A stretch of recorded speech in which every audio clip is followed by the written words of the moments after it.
Nimzowitsch Sicilian, that is e4, c5, knight to f3, and now knight to f6 is a surprising guest at the chessboard, and that's why no wonder many modern masters has included this line in their repertoire.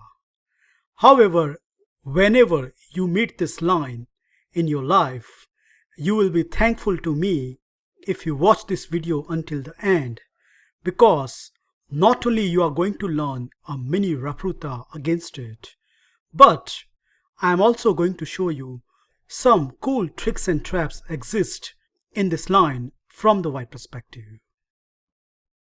Okay, here my proposal is you continue with knight to c3, and black has choice. If we continue with moves such as knight to c6 or d6, then we are back into the open Sicilian with d4, and after c captures d4 and knight captures d4, depending on the black response, you can go ahead with your white open repertoire. So that's the easiest part. But the proper Nimzowitsch Sicilian start with d5, taking the center. So white response is forced. He has to eliminate the d pawn. And after knight takes, I propose this very important check which sets up the platform for our upcoming tricks. Well, black has two choices, and amongst them bishop to d7 is the main line. However, let's start with knight to c6, which is the second most popular choice, where I'm going to demonstrate our first trick starting with castle on the king side. So if allowed, white will definitely chop on c6 and destroy black pawn structure. And pay attention guys, as black cannot prevent this by playing bishop to d7 or moving the queen, as his knight on d5 hanging. So what happens in the most of the game is black goes for this line, knight captures c3, pawn captures c3. Now the black queen is hanging with check, so black exchange the queen and finally defend his knight with bishop to d7. So at first sight this position looks very innocent, but just see how amazing trick exists even in this innocent position. White plays bishop to e3, attacking the pawn. So the natural response is e6, defending, and after this the deadly reply, knight to g5.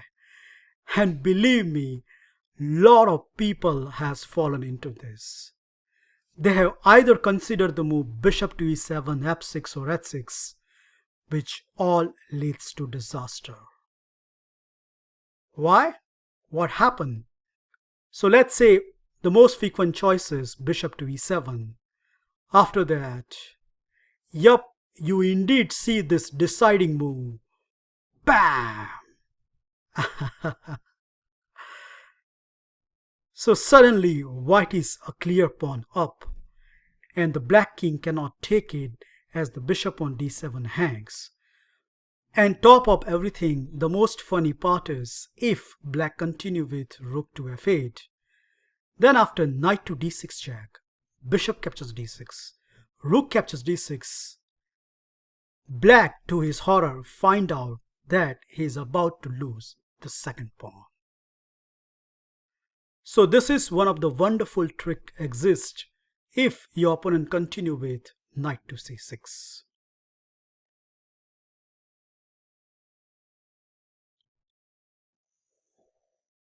Okay, let's continue with the main line, bishop to d7.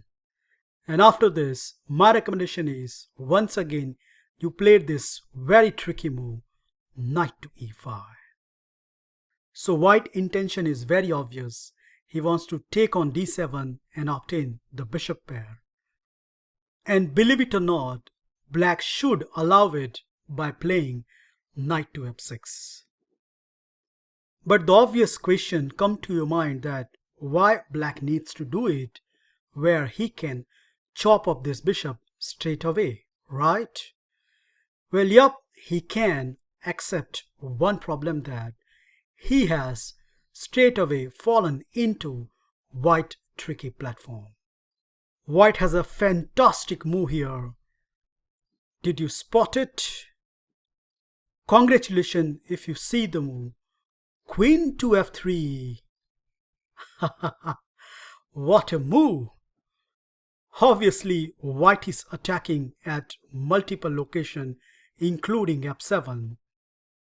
And black can't even play knight to f6 because of simple move. Yup, queen captures b7, winning an important pawn. So that is right out of the equation. The only move exists here is f6, defending on f7 and attacking the knight. But I'm afraid this doesn't solve black's problem, as after knight captures b5, white has multiple threats. Number 1, queen to h5 check, and number 2, queen captures d5, which unfortunately black cannot defend both of them. Black has tried 2 responses, and let's see each by turn. The first response, f captures e5, completely fails due to the following tactic. Queen captures d5, attacking 2 pawns, so black response is forced. He has to take on d5. But after our family fork on c7, not only white get his queen back, but the end result is black has this horrible positional weaknesses, double isolated e-pawn, which can be a clear-cut target in the upcoming endgame. And as per the online database, white has almost 80% winning ratio from this position. So this is the second trick exists if your opponent capture on e5.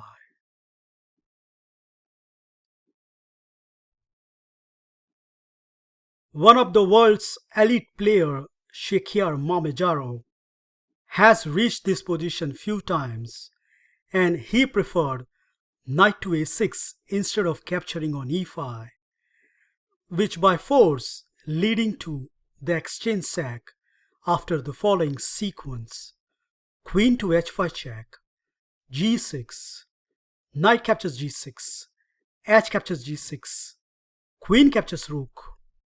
And now, although black is an exchange down, his idea is he wants to activate the remaining piece very quickly with queen to d7 and get some sort of compensation as a black.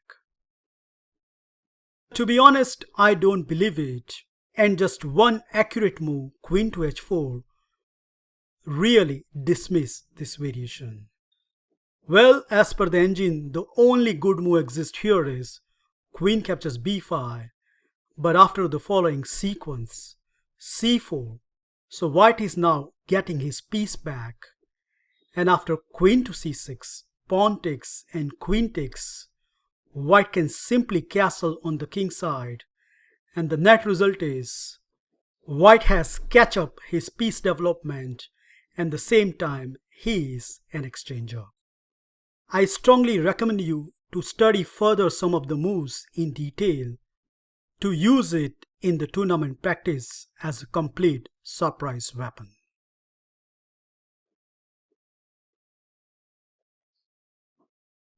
Last but not least, what happens if your opponent allows you to capture this bishop by playing knight to f6?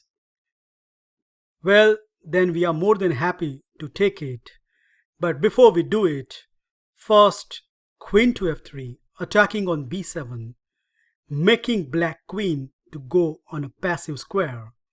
And after that, yup, knight captures d7, knight takes d7, and I recommend this simple plan with bishop to e2 and queen to g3, where white obtained 2 bishops, and because black position remains somewhat cramped, this position is always slightly favoring the white camp.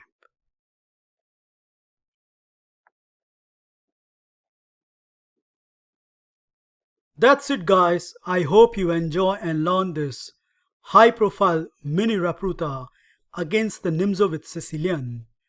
Remember at this point, when your opponent continue with bishop to d7, play this tricky move knight to e5, and after bishop captures b5 and the move queen to f3, I think no matter however black wriggles, if you play accurately from here onwards, white victory cannot be denied.